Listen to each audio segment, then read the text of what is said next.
ఇక్కడుండి అంత దూరం వాళ్ళ కోసం ఆలోచిస్తున్నాం. వాడు అక్కడుండి వాడు ఏం చేస్తున్నాడో అది కూడా ఫ్రంట్ రాలే, బ్యాక్ ప్లే నుండి ప్లే చేసి సెల్ఫీ వీడియో పెట్టాడు. దొంగ ముఖం. హిందూ, ముస్లిం, పాకిస్తాన్, బంగ్లాదేశ్లోనే చచ్చిపోతున్నారు. అందుకే India is still a developing country. It will never become developed country. I'm Sophia.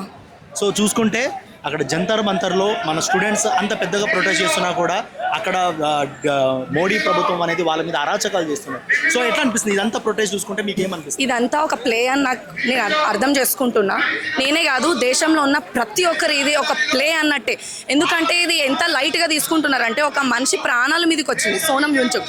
అతను ప్రాణాల మీద పెట్టుకొని మా అందరి కోసం, అతను మాకెవరు కాదు, మేము వాళ్ళకి ఎవరు కాము, అతను మా ప్రాణాల కోసం ఆడినప్పుడు ఒక ప్రధానమంత్రి అయ్యి అతను మా కోసం ఏం చేస్తలేడని మా మీద సిగ్గు అనిపిస్తుంది. ఎందుకంటే అతను మా దేశం ప్రైమ్ మినిస్టర్ కాబట్టి.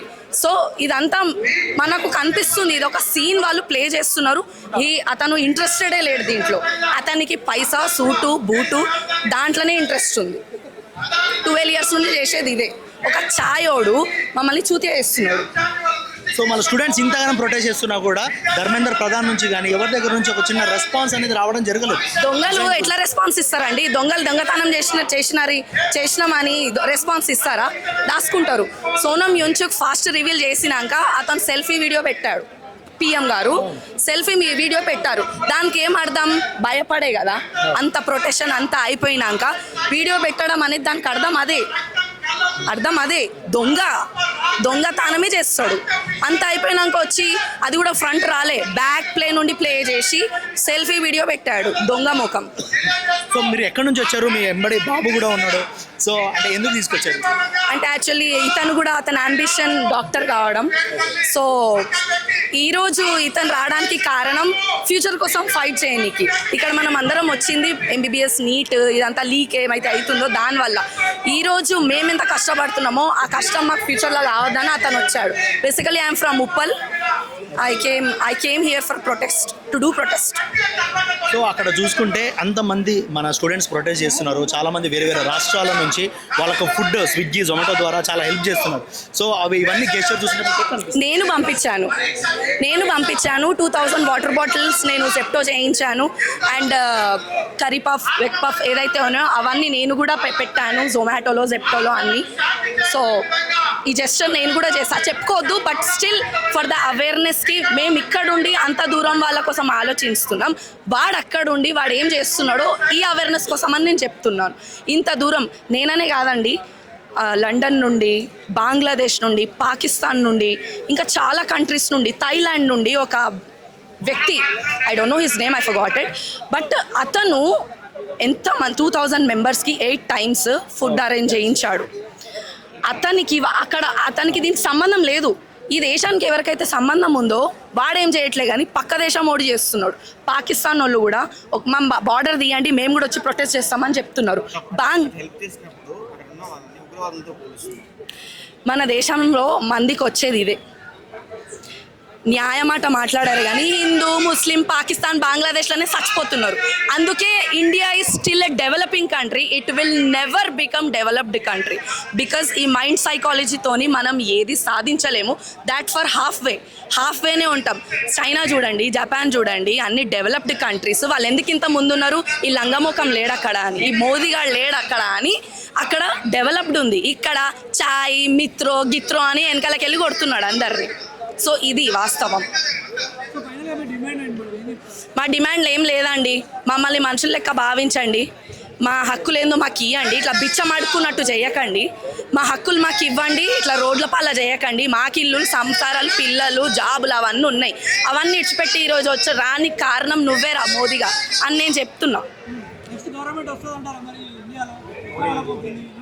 మోదీ వస్తా అంటున్నా, అస్సలు రాడు. వాడు వచ్చినా వాడు దొంగ ఓట్లే. ఈ 5 years ఇప్పుడైతే ఏదైతే ఎలక్షన్ జరిగిందో పిఎంది, అన్ని దొంగ నోట్లే. ప్రతి ఒక్కరిని అడగండి పోయి, మేము వేయలే అంటాం. ఓటు వేయలేంది ఎట్లా గెలిచిండు? దొంగ బాడుకోళ్ళు దొంగ పని చేస్తారు కదా.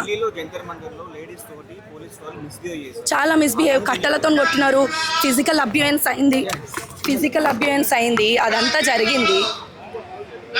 సో ఇది మన కంట్రీ అని నేను చెప్పుకుంటున్నా. The beautiful country giving a beautiful memories in protest చేయాలి అని కాకుండా ఆడవాళ్ళను తిట్టడం, కొట్టడం, లాఠీ చార్జులు, కట్టెలు, ఇక నేను చెప్పలేను అబ్బా.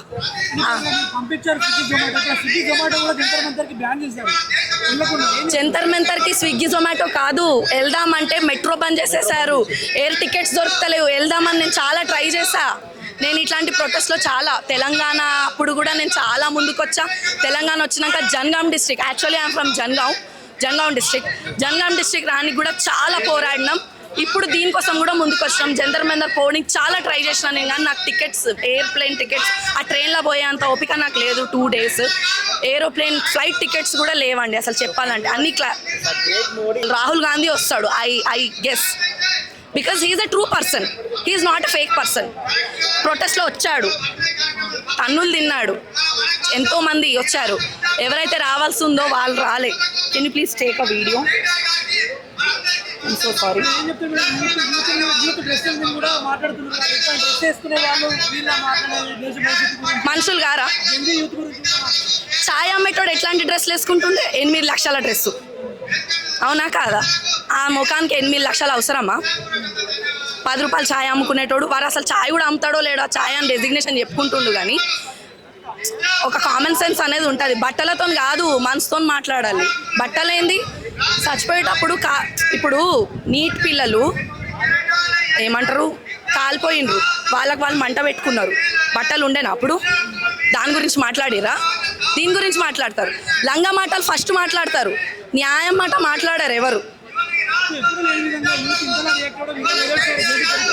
ఎందుకంటే ఈ జనరేషన్ పిల్లలు వేరే మైండ్ సెట్, అప్పట్లెక్క కాదు, మూసుకొని ఉండరు ఎవరు ఇప్పుడు. ఇది వేరే అది వేరే. ఇప్పుడు వీలైతే మినిస్టర్లను కూడా కొట్టే అంత ధైర్యం ఈ యూత్కు ఉంది. ఎప్పుడు రాని రాహుల్ గాంధీ వచ్చి అరెస్ట్ అయిపోయారు కదా, ఏం చెప్తారు? నిజాయితీ మినిస్టర్లు అట్లనే ఉంటారు. ఇప్పుడు ఆయన కావాలని చేశాడా, ఆయన మనసుతో చేశారా నాకు తెలీదు, కానీ వచ్చాడు, మళ్ళీ మధ్యలో కనిపించాడు.